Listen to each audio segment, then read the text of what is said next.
Assalamualaikum warahmatullahi wabarakatuh. Alhamdulillahirrabbilalamin. Wassalatu wassalamu ala nabi mursalin wa ala alihi wa ashabi ajma'in, amma ba'du. Pemirsa Nahnu TV yang dirahmati Allah, pada kesempatan kali ini saya akan mengajak para pemirsa untuk belajar lebih lanjut soal puasa. Puasa dalam makna yang sangat berbeda dengan puasa yang biasanya kita maknai. Dalam keadaan dhahiran, yang berarti menahan lapar, haus, dan melakukan hal-hal yang kemungkaran lainnya. Tetapi puasa kali ini yang ditulis dalam kitab Syekh Abdul Qadir Jailani yang dengan judul Sirul Asrar wa Mudhirul Anwar fi ma yahtaju ilahil abror, sedikit banyak menjelaskan soal makna puasa dari segi yang sangat khusus.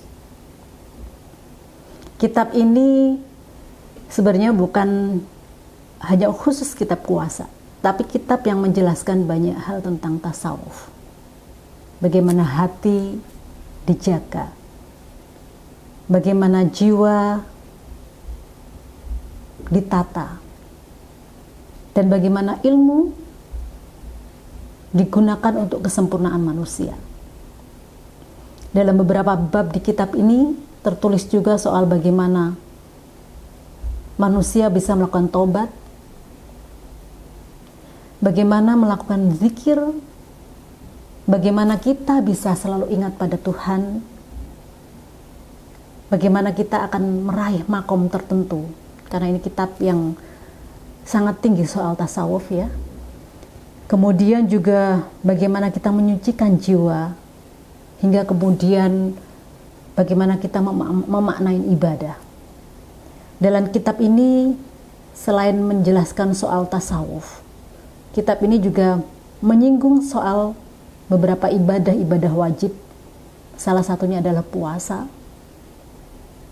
kemudian zakat dan sedekah, kemudian ibadah haji, sholat dan wirid, dan beberapa hal yang terkait erat dengan puasa. Kali ini saya akan mengajak para pemirsa untuk membahas soal babus shaum. Kalau di sini terdapat pada halaman 112 ya. Sebelum kita memulai mengaji kitab di pasal 17 fi bayani shaum asy-syari'ah wa thariqah, baiknya kita tawasulan dulu pada pengarang kitab ini dengan harapan semoga kita bisa mendapatkan keberkahan dari kitab ini, kita bisa mendapatkan manfaat, bisa mendapatkan hikmah yang sangat luar biasa dalam mengkaji kitab ini. Ala hadiniyah wa la kuliniyah sholihah ila hadratin Nabi Mustafa wa Rasulullah sallallahu alaihi wasallam khususan ila Syekh Abdul Qadir Jailani wa nafa'ana bihi wa bi'ulumihi fi darain amin. Al-Fatihah. A'udzu billahi minasyaitonir rajim. Bismillahirrahmanirrahim. Alhamdulillahirabbil alamin. Arrahmanir rahim. Maliki yaumiddin. Iyyaka na'budu wa iyyaka nasta'in. Shiratal mustaqim. Shiratal ladzina an'amta 'alaihim ghairil maghdubi 'alaihim waladdallin. Amin ya rabbal alamin. Bab 17 ini sebenarnya menjelaskan soal puasa dalam konteks khusus. Jadi Syekh Abdul Qadir Jailani khusus dalam fi bayani shaum ini antara syariah wa thariqah. Shaumu syariah ay musika anil makulat wal masyrubat wa an liqa'in nisa fin nahar. Jadi kalau dilihat dari istilah ya, dari istilahan shaumu syariah menurut Syekh Abdul Qadir Jailani adalah menjauhkan diri dari makan, minum, berhubungan seksual dari terbit fajar hingga tenggelam matahari. Ini adalah puasa lahir. Yang tadi saya sebut bahwa puasa lahir yang biasa dilakukan oleh siapapun umat Islam gitu. Wa amma shaumut thariqah fa wa imsika an jami'i a'dha'ihi al-muharramat wal manahi wad dhamaim misal ujub wal kabir wal bukhli wa ghaira dzalik dhahiran wa batinan.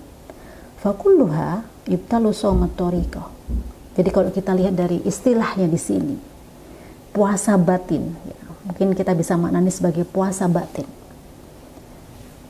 adalah meninggalkan seluruh ketidakselarasan, ya, seluruh hal-hal yang mengharamkan, yang mencegah kita dari hal-hal yang hina, baik lahir maupun batin.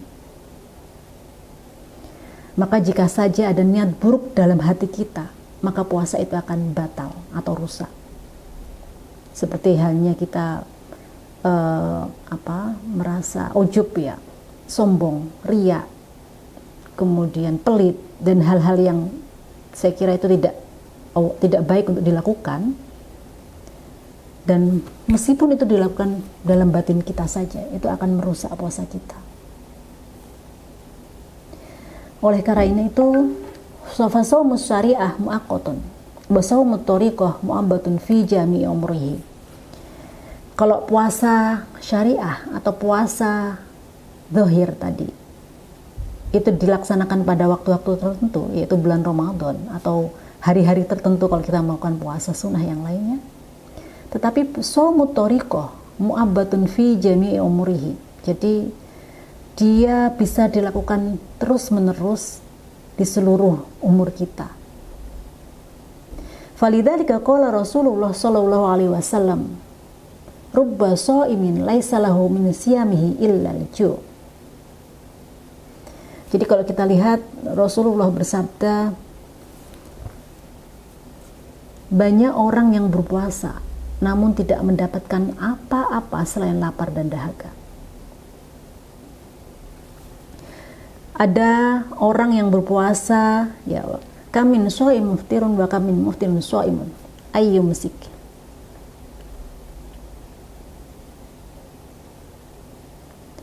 Ayyumsik a'dahu anil athi wa idha'in nasa bil jawarih kama qala Allah ta'ala fil hadisil qudsi inna shauma li wa ana ajzi bihi. Nah, saya kira ini ada kaitannya dengan bagaimana ada orang yang berpuasa dari puasanya ketika tenggelam matahari, dan ada pula orang yang masih dalam keadaan berpuasa meskipun mereka telah makan. Golongan kedua ini adalah orang-orang yang senantiasa menjaga panca inderanya dan pikirannya dari kejahatan serta menjaga tangan dan lidah dari menyakiti orang lain. Sebagaimana tadi hadis qudsi sudah dijelaskan, puasa adalah untukku dan akulah yang akan membalasnya. Dari narasi ini kita bisa melihat bahwa puasa ahlut thariqah, puasa khusus gitu ya, itu bukan semata-mata hanya menahan nafsu dari makan, dari minum, dari perbuatan mungkar, dari melakukan hubungan seksual ketika bulan Ramadan, tidak. Tapi bagaimana kita menjaga panca indera kita, bahkan pikiran kita dari hal-hal, dari kejahatan gitu ya, dari hal-hal yang menyakiti orang lain. Nah, ini sungguh sangat luar biasa dan sulit mungkin kita lakukan. Makanya tadi dianalogikan, banyak orang yang berpuasa namun tidak mendapatkan apa-apa. Tapi ada juga orang yang masih dalam keadaan berpuasa meskipun mereka telah makan. Artinya puasa dalam mencegah hatinya, mencegah lisannya, mencegah raganya, mencegah pikirannya dari hal-hal yang buruk dan menyakiti orang lain. Nah, puasa batin ini dijalanin selamanya, selama hidup di dunia hingga kehidupan di akhirat. Kalau menurut Syekh Abdul Qadir Jailani, inilah adalah puasa yang sejati. Kemudian saya lanjutkan.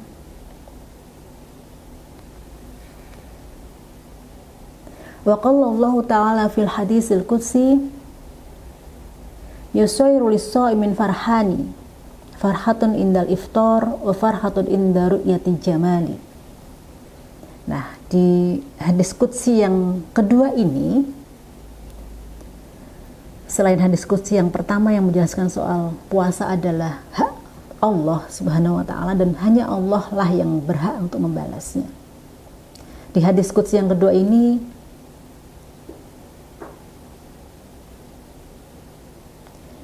bagi orang yang berpuasa ada dua kegembiraan. Yang pertama adalah kegembiraan ketika berbuka. Dan kegembiraan yang lainnya adalah ketika ia melihat. Kalau di sini teksnya inda ru'yati jamali. Jadi ketika melihat Allah, ya, melihat Allah atau kebaikan Allah. Nah, ini melihat dalam arti masih tanda petik gitu ya. Kemudian ada kalangan ahli ilmu lahir mengatakan bahwa kegembiraan pertama orang yang berpuasa adalah ketika mereka makan setelah mereka seharian berpuasa. Dan arti kegembiraan ketika melihat adalah ketika orang yang berpuasa melihat hilal yang menandai akhir puasa dan datangnya hari akhir.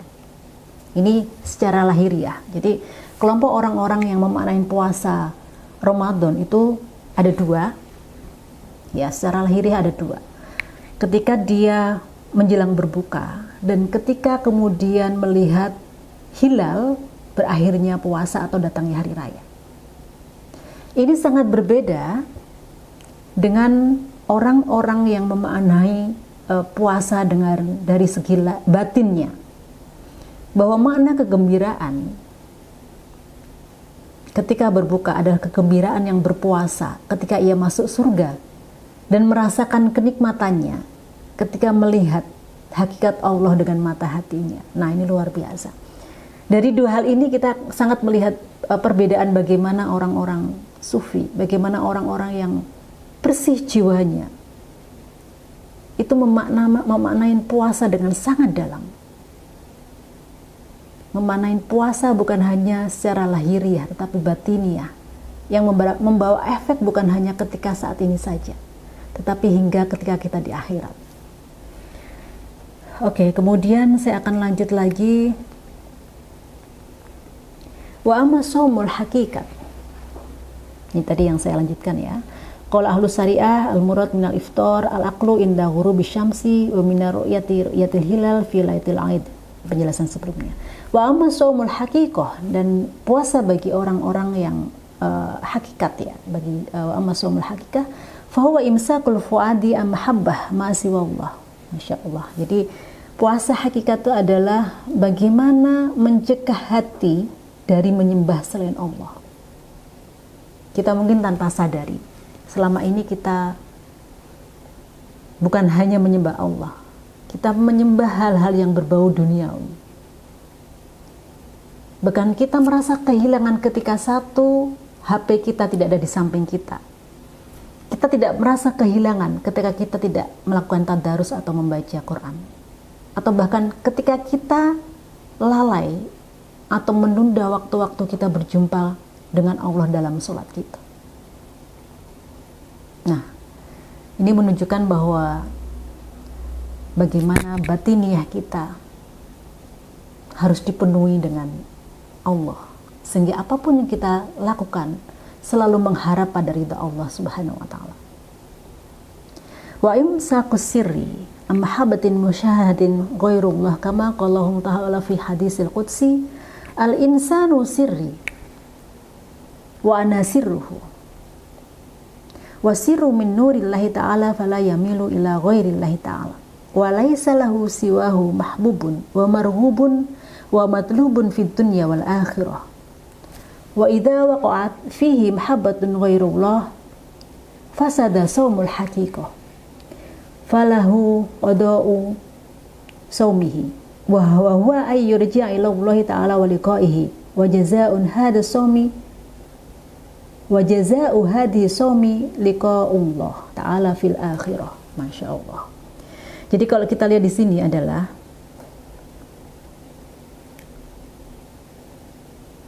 puasa hakikat itu adalah berpusat di hati.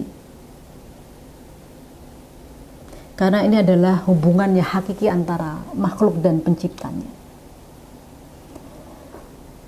Tidak ada sesuatu yang diharapkan bagi orang yang berpuasa secara hakikat ya. Tujuannya adalah bagaimana dia berjumpa dengan Allah pada akhirat kelak. Puasa ruhani ini, kita sebut puasa ruhani ya, puasa hakikat atau puasa ruhani ini batal atau rusak jika cinta kita kepada selain Allah itu meski sebesar atom memasuki hati kita. Dan jika itu terjadi, kita harus memulainya lagi, mengulanginya lagi, membangkitkan tekad dan niat untuk kembali kepada cintanya di dunia dan di akhirat. Ya, jadi saya kira ini sangat luar biasa ya, karena dalam naskah kitab ini sebenarnya kitabnya sangat simpel, tetapi menunjukkan kedalaman bagaimana puasa hakikat itu adalah puasa yang tidak berlaku hanya dalam waktu tertentu, tetapi kita lakukan seumur hidup kita.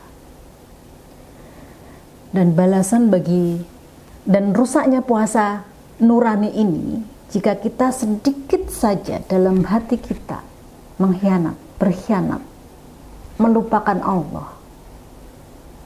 Ini akan membatalkan puasa hakikat kita atau puasa rohani kita. Dan saya kira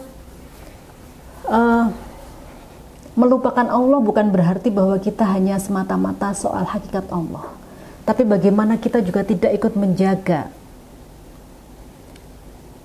ciptaan-ciptaan Allah yang ada di sekitar kita. Bagaimana kita bersikap baik terhadap orang-orang di sekitar kita, pada orang-orang yang termasuk dalam keluarga kita, tetangga kita, komunitas kita, atau negara kita, bahkan lingkungan kita.